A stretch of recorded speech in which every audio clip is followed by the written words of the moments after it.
د ختم نبوت د عقیدې اهمیت تاسو د یو ټکي نه معلوم کړئ چې دا څومره د اهمیت والا عقیده ده او صحابه کرامو او امت دی عقیدې ته څومره ډیر اهمیت ورکړی. تاسو به حیران شئ. نبی علیہ السلام مبارک چې په خپل ژوند مبارک باندې څومره جهادونه کړي.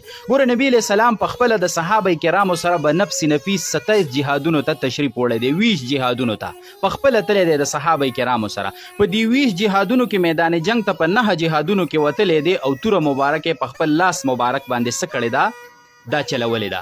او شپږ 50 جهادونو له صحابه لیږلي دي په خپل ژوند باندې چې صحابه تشکیل کړي د جهادونو دپاره. شپږ 50 جهادونو له صحابه لیږلي، دا څه د پاسه 80 جهادونه شو. ګوره د نبی علیہ السلام په ژوند مبارک کې چې څومره جهادونه شوي، په دې کې سخت جهادونه راغلي لکه د احد په شان چې په هغې کې صحابه کرام شهیدان شو، نبی علیہ السلام مبارک غاښونه شهیدان شو او کړۍ چې کوم دی هغه خښې شولې، نبی علیہ السلام مبارک زخمی شو. داسې سخت جهادونه پکې راغلي دي. خو په دغه ټولو جهادونو کې څومره صحابه شهیدان شوي؟ 259 صحابه شهیدان شوي. د نبی علیہ السلام په 10 کاله مدني زندګۍ کې چې کومه جهادي زندګي وه.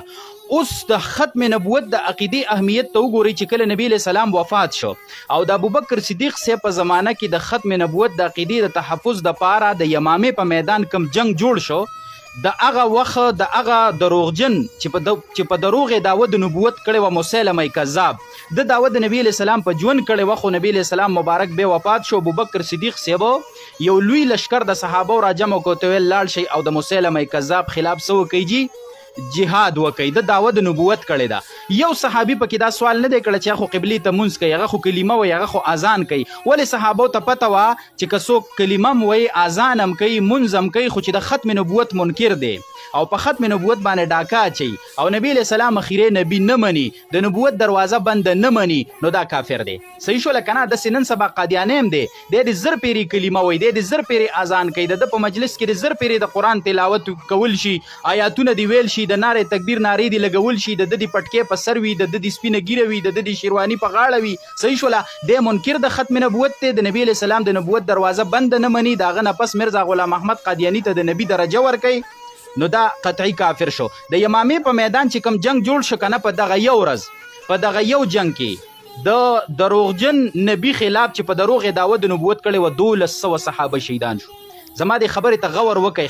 د ختم نبوت د عقیدې دپاره 1200 صحابه شهیدان شو. په 1200 صحابو کې 200 د قرآن حافظان شهیدان شو، حافظان او عالمان، او 70 پکې بدري صحابه شهیدان شو. بدري هغه صحابو چې د بدر د اسلام په اولني جنگ کې شرکت کړو او دا سپینګیري کمزوري او بوډاګانو خو د دې عقیدې د حفاظت لپاره په سپینو ګیرو لاړ او د شهادت جامونه یې نوش کړه. او بدري خو هغه صحابو چې مخکې وروستي ګناهونه ورته معاف وو، نبی علیہ السلام د دوی دپاره څومره انعامات او اعلانات کړي. او بدري خو هغه صحابو چې صحابه کرامو به د دوی نه مشورې او دعاګانې اخیستلې، هغه صحابه چې کوم دی په کمزوري بدن لاړ او د ختم نبوت عقیدې د دومره اهمیت والا ګڼله چې 70 پکې بدري صحابه شهیدان شو. تاسو سوچ وکئ، 1.5 زره به شمول مسیلمه کذاب یا 30 زره د یمامې په میدان دغلته څه کړه؟ مردار کړه. قرآن کریم 101 آیاتونو نه چې یو آیت هم نازل شي د مؤمن په ایمان دی، د ختم نبوت عقیده ثابته ده. د نبی علیہ السلام د 210 احادیثو نه ثابته ده. لہذا دا ډیر اهمیت والا عقیده ده. د دې تحفظ کوي، په هر میدان ورته ودرېږو، د دې لپاره قرباني ورکوي. بعضې کسانو ته د دین په باره کې خرابې وسوسې په ذهن کې راځي. د الله او د رسول په باره کې انتهایی نامناسبه وسوسې غیر اختیاري راځي او د داسې قسم وسوسو نه دوی ته ډېر زیات تکلیف هم وي او هیڅکله دوی دا وسوسې خوښې نه ګڼي. نو راځئ چې دا مسله معلومه کړو چې تر کوم حده پورې په دې وسوسو باندې پکړ نشته او ګناه پکې نشته، او کوم حده پورې په دې وسوسو باندې نیول شته او انسان پې ګناهګارېږي. دویمه دا خبره معلومه کړو چې آیا داسې قسمه غیر اختیاري او نامناسبه وسوسې صرف د دې زماني مسلمانانو ته راځي که نه صحابه کرامو ته هم داسې وسوسې راغلې وي؟ او درېیمه ډېره ضروري دا مسله معلومه کړه چې د دې وسوسو نه د نجات لپاره نبی علیہ السلام مبارک په احادیثو کې څه علاج ښودلی دی. ګوره جي اول خبره خو دا ده چې تر کوم حده پورې دا وسوسې معاف دي، نو د حضرت ابو هریره رضی الله عنه روایت دی، نبی علیہ السلام مبارک فرمایي چې الله جل شانه زما د امت د خلکو هغه وسوسې معاف کړي دي چې کومې په زړونو کې راځي غیر اختیاري. صحیح شوله؟ خو دا دوی نه په ژبه راولي او نه پې عمل کوي. د الله او د رسول په باره کې، د دین او د قرآن په باره کې چې کومه نامناسبه وسوسه شیطان په ذهن کې واچوله، هغه ته خوښه نه ګڼي چې په ژبه یې راولي او نه په دغې عمل کې نظریې نه جوړوي، عقیدې نه جوړوي، ولې بیا خو پې د ایمان نه خلاصېږي. نو که په ذهن کې او په زړه کې دغه وسوسې غیر اختیاري راځي، نو نبی علیہ السلام مبارک فرمایي چې دا الله زما د امت خلکو ته څه کړي دي جي؟ دای معاف کړي دي او په دې باندې څه پکړ او ګناه دا نشته دی.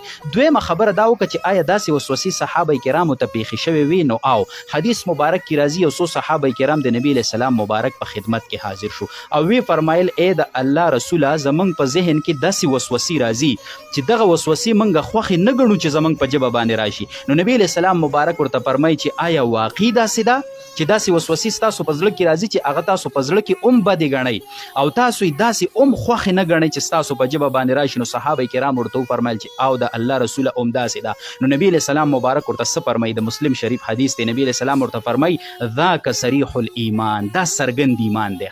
دا د ښکاره ایمان نښه ده چې شیطان خو به خامخا په زړه کې وسوسه چې ولې ستا په زړه کې ایمان دی، ستا د زړه مثال د آباد کور دی او غل هغه کور ته راځي چې څه پکې وي چې هغه ترې نه ویسي. کنډر ته خو غل نه راځي، نو ستا په زړه کې ایمان دی نو شیطان ځکه حمله کوي. خو چې کله ته د حمله دفع کې صحیح شوله په زړه کې هم بده ګڼې او په خولې هم نه راولي، نو نبي علیه السلام مبارک وفرمیل چې دا څرګند ایمان دی. نو لهذا په تاسو کې چې کومو کسانو ذهن ته دا خبره اچولي چې جوړ په دې زه د ایمان نه خلاصېږم او کافر کېږم او ښځه راباندې طلاقېږي، نو د دې نه ټینشن او وسوسه هېڅکله مه جوړوئ. نبي علیه السلام مبارک وفرمیل چې دا د څرګند ایمان څه دی نښه ده.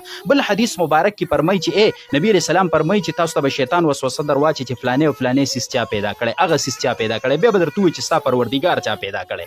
صحیح شوله که نه؟ نو نبي علیه السلام مبارک فرمایي ته په الله سره د شیطان نه پناه وغواړه او داسې ووایه چې آمنتو بالله ورسوله، ما په الله او د هغه په رسول ایمان راوړی، الله او رسول چې ما ته څه ویلي بس په هغې زما ایمان او عقیده ده، نو دې سره به شیطان څه شي دپه به شي. درېیمه دا ده چې د دې علاج څه دی؟ نو حدیث مبارک کې راځي یو صحابي ته نبي علیه السلام وفرمیل چې درې پیرې ګس طرف ته لاړې توکه، ضروري نه ده چې ته لاړې توکې، باید ځای به د لاړو د توکلو نه خو توک توک وکړه او اعوذ بالله من الشیطان الرجیم ووایه. نو دا صحابي عثمان ابن العاص رضی الله عنه فرمایي چې ما دا عمل خپل کړو، الله زه د شیطان د وسوسو نه څه کړم؟ محفوظ کړم. او درېیمه وظیفه دا ده چې روزانه 101 پیرې یو پیرې اعوذ بالله من الشیطان الرجیم لا حول ولا قوة الا بالله دا وایه، نو ان شاء الله العزیز دې سره به د شیطان د وسوسو نه ته څه شي؟ محفوظ بشي. مسلمانانو ورونو ته ورسوي چې هغوی ته فایده ورسي، دا به د اجر خبره وي. د جمعې د مونځ قضا څه ده؟ د جمعې جمع د چا نه لاړه شي نو دا به د جمعې د مونځ قضا څه طریقې سره راګرځي او د دې قضا شته کو نشته؟ یوه. دویمه دا ده که یو سړی د جمعې د مونځ په اخره قاعده کې شامل شو، د جمعې مونځ باندې امام ولاړ دی او 2 رکعات یې کړي او په اخري قاعده ناست دی او ته شامل شو، نو د باقي مونځ د جمعې به ته څنګه راګرځې؟ دوه. بله مسله دا ده چې د 2 سجدو په منځ کې دا ناسته چې ده نو دا واجب ده، خو دا څومره اندازه کې واجب ده؟